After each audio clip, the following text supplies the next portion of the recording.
All right, ladies and gentlemen, I am back in my room after day 2 of practice. Not too much went on. I never really came down here for the first couple of days of practice because I was thinking that it's too crowded.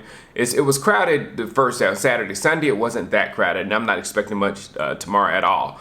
But and hopefully that's when we're going to start getting some kind of action, because there wasn't any real competitive things going on with the offense and the defense. So we're really not being able to see anything but passes being thrown and how the wide receiver catching and all that kind of stuff. But they did a 11 on 11 at the beginning of the game, but at the beginning of practice, but it was really nothing going on, because I knew one pass that Dak threw to Gallup, Jordan Lewis really could have contested it, and his arms just running down, and he was just jogging with it. So I mean, it was nothing to get really excited about yet. I did keep my eye on the offense and especially receivers, but I first want to talk about Tyron Christian. I hope that's saying his first name right. I really like the guy. Law Nation really likes the guy. He has a really powerful arm.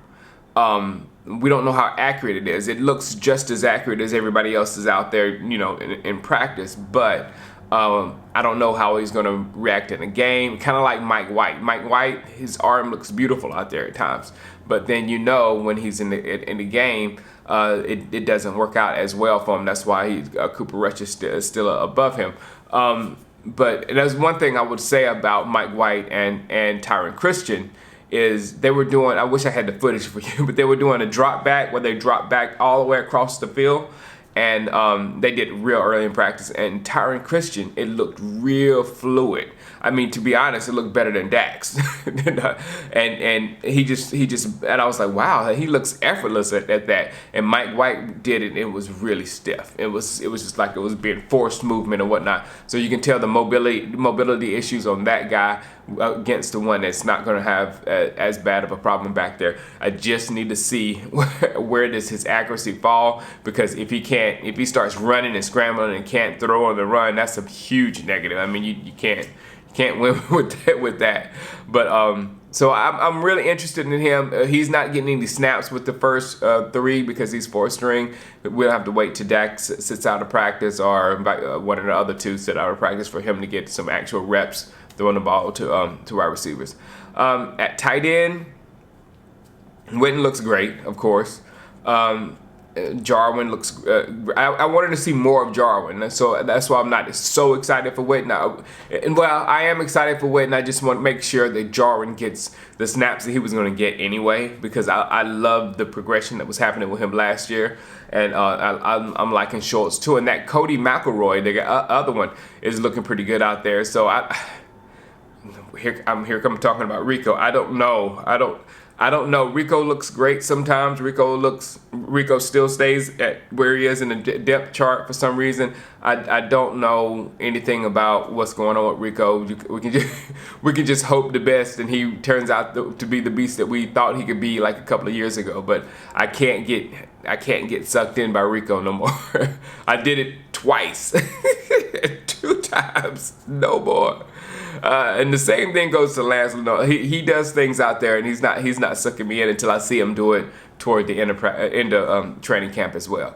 All right, as far as the receivers, who I've been watching. But first, the offensive line looks so good. They walk out together. I'll get some footage of that tomorrow. Just make sure you guys see it. They walk out together, and it looks so good. Connor is beefed up, and when he's walking with him, he looks like he fits in there as one of those big guys. And the beard, it just makes you feel like things are going to be okay. It just makes you feel that way. All right. As far as Amari Cooper, there was a rumor that he was hurt, yesterday, but he did fine. I mean, he was out there with everybody looking like normal. So no quarries there. Amari Cooper is who Amari Cooper is.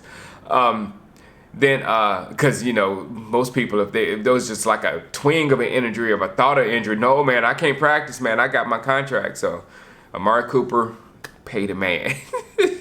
Just pay the man. Then I do have one little short video clip of Randall Cobb going across the middle if you want to see how that's going to look. is going to look just fine. That's a bigger Beasley coming across the middle to catch the ball and do some damage on the defense. So I'm really happy to see that. Michael Gallup had a good day yesterday. He was very active. He dropped a few passes early, not real passes, but from the jugs machine and stuff like that. But if you see, I got some footage of him hitting the jugs machine, and he was just catching and tucking and catching and tucking. I mean, it's really, really smooth. I think I put the whole clip on Instagram. But he looks like he's going to be that number 2 receiver with Amari Cooper for years to come. It makes you have 19 and 13 beside each other right there. It looks good. It looks good. It looks good for our future. So I'm really liking this. This receiving core looks really good. I don't know the last time. I mean, with Cobb, I don't know the last time we've had a receiving core that was this good. You know, you have to go way back. So, and you might not even find one, to be honest, because from top to bottom, we've been top heavy at wide receiver before, but from top to bottom, there's going to be some people that, again, we're not going to like that's going to get cut from this football team at wide receiver. Going on down the line, Tavon didn't practice yesterday. But number 11, Reggie Davis, really looked good. He caught a couple of deep balls. He was swift, and he's a little slight of build. He's very slight of build, but he really had a good practice yesterday. He proved that he can be out there with those guys that looked physically better than him. John Bear Johnson looked really good, and I'm waiting for him. To see him in training camp, because if you're Tavon Austin, I almost called him Rocket Ishmael. If you're Tavon Austin, you got to be looking at both of those guys now, Reggie Davis and John Bear Johnson, because he caught a deep ball. Both of them are potential field stretchers. Devin Smith, he did well yesterday, and also my boy Cedric, he did. Go Cedric. So one of these guys is going to get cut. One of these guys is going to get cut. But today, hopefully, there will be some I'm thinking it's going to be Military Appreciation Day. And I hope that they get some kind of competitive thing going on, at least between the wide receivers and the quarterback, to see somebody making some cuts and moves and all that kind of stuff. And we'll give you some ooh and ah video, but there's really no ooh and ah video yet in training camp. All right, guys, I will see you later. Oh, and for sure, I'm going live tonight here. I don't know if Law is going to be with me. I hope he is, but I have it already set up here to go live tonight after practice. So after practice, I'm gonna come back here, turn on the live cameras, and we'll talk about everything. All right, guys, holla.